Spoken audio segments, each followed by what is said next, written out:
A fiscalidade tem hoje nas nossas vidas um peso até no nosso estatuto de cidadão, ou seja, nós hoje olhamos para alguém que não cumpre as suas obrigações fiscais numa perspectiva também moral, não é? E, portanto, porque o Estado Social, de alguma forma, pôs-nos a pensar que há todo um conjunto de direitos e de bem-estar do qual usufruímos se todos pagarem os seus impostos, não é? Porque se só pagarem alguns, nunca conseguiríamos. Às vezes temos quase com uma imaginação muito infantil, que também é frequentemente acentuada pela máquina fiscal, quando faz aquelas taxas extraordinárias e diz o que aqui é arrecadado vai para ali. O ali é sempre uma coisa boa, não é? É sempre na área da saúde ou de um apoio muito específico. Quer dizer, não há assim, era bom que houvesse assim uma espécie de dinheiro ir assim de um lado para o outro. Às vezes, ele também vai ficando às vezes pelo caminho, ou muito frequentemente pelo caminho, nos próprios custos da administração fiscal. Estás a imaginar um fluxograma onde o dinheiro sai em fluxo contínuo de moedas perfeitinhas, não é? Mas nós temos de um quadradinho para outro. Nós temos contas imaginárias. Há uma muito pior que essa. É a chamada conta da Segurança Social, em que as pessoas imaginam que todo o dinheiro que descontaram durante a sua vidinha está lá num cofrezinho e tem assim escrito à frente, contribuinte, número não sei quantos. Quer dizer, pois, porque eu descontei, está lá. Não, quer dizer, é diferente. Mas pronto, passando à frente.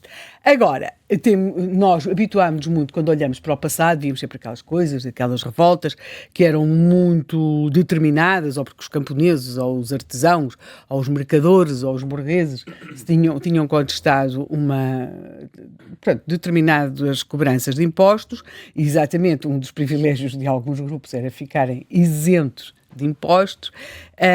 Às vezes, claro, que é um bocadinho complicado para o orgulho pátrio e para o ímpeto nacionalista imaginarmos que 1640 se calhar teve ali por trás uma questão, quer dizer, que o nosso rei, não é?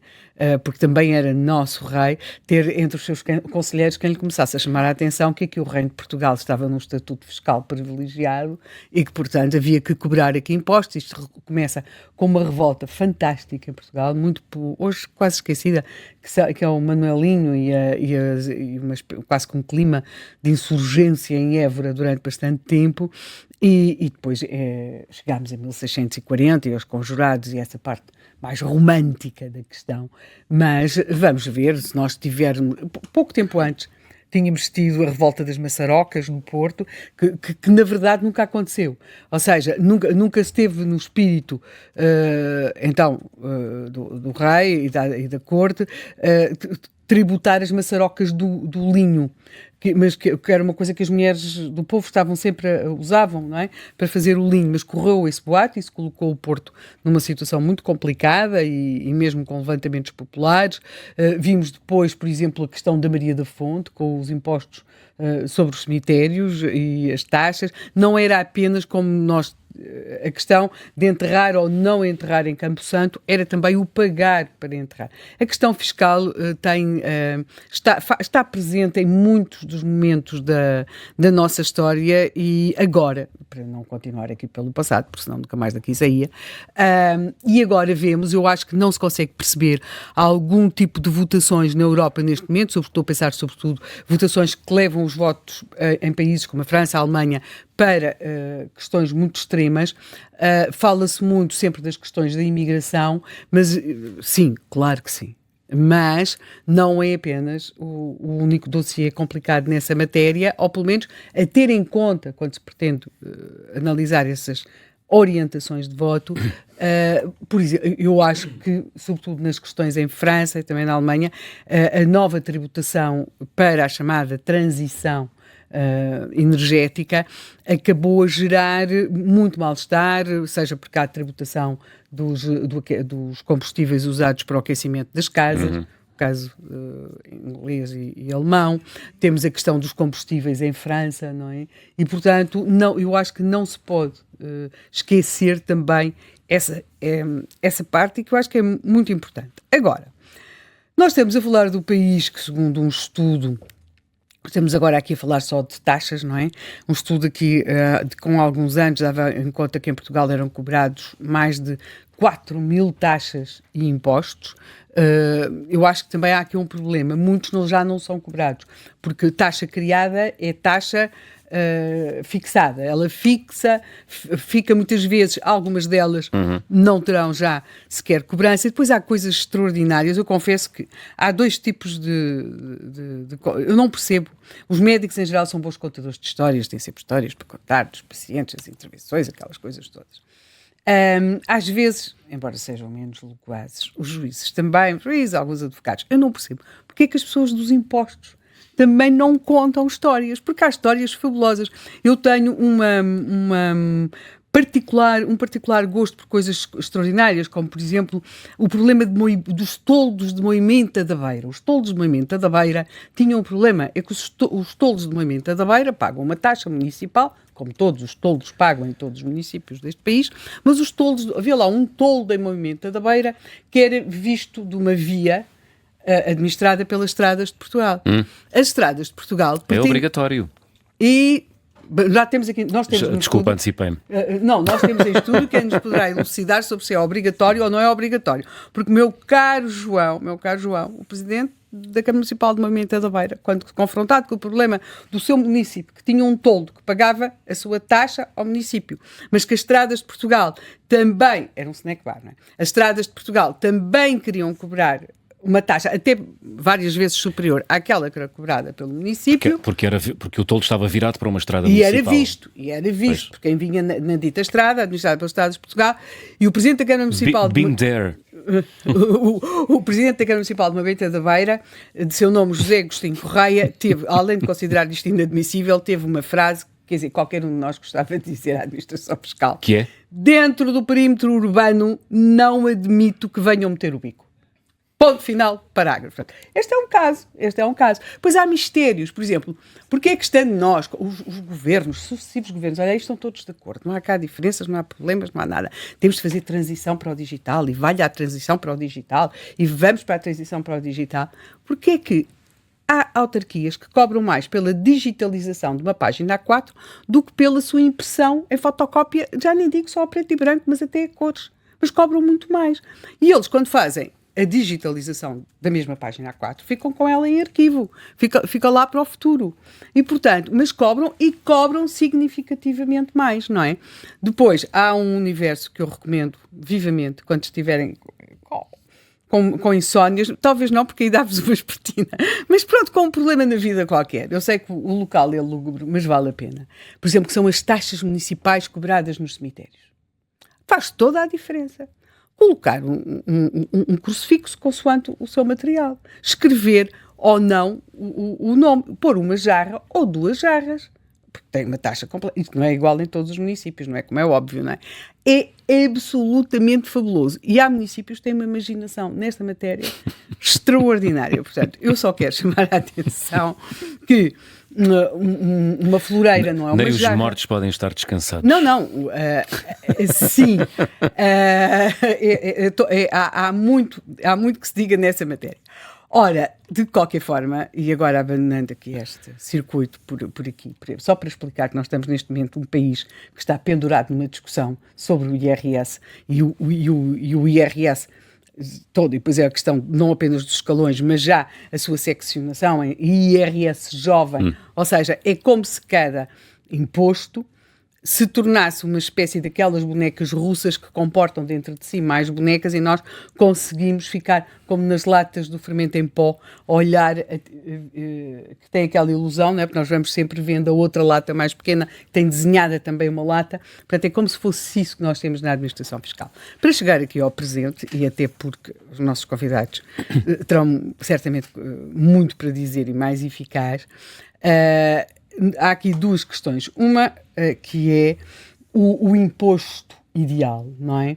O ideal era se cada sociedade tivesse entre os seus naturais um número suficiente de pessoas com um vício que devidamente tributado, eles nem precisavam de ser muitos, porque como o vício é grande, eles continuavam a precisar de satisfazer o seu vício e a pagar o imposto. Portanto, a procura, a receita nem sequer é afetada pela procura, porque ela mantém-se sempre em nível tal que tem sempre receita. Estou a falar objetivamente do tabaco, não é?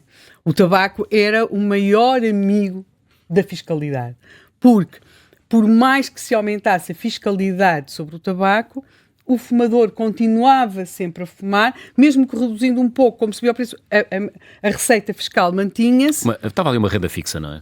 Sim, era por assim dizer, era bastante simpático, simpático. E, por outro lado, como havia também um discurso de censura sobre o ato de fumar, também ninguém fazia, ninguém vinha manifestar a sua grande solidariedade com os fumadores e com o esbulho fiscal de que eles eram objeto, e portanto só que o problema foi quando, de alguma forma, essa lógica do imposto do vício se procurou aplicar, por exemplo, aos combustíveis.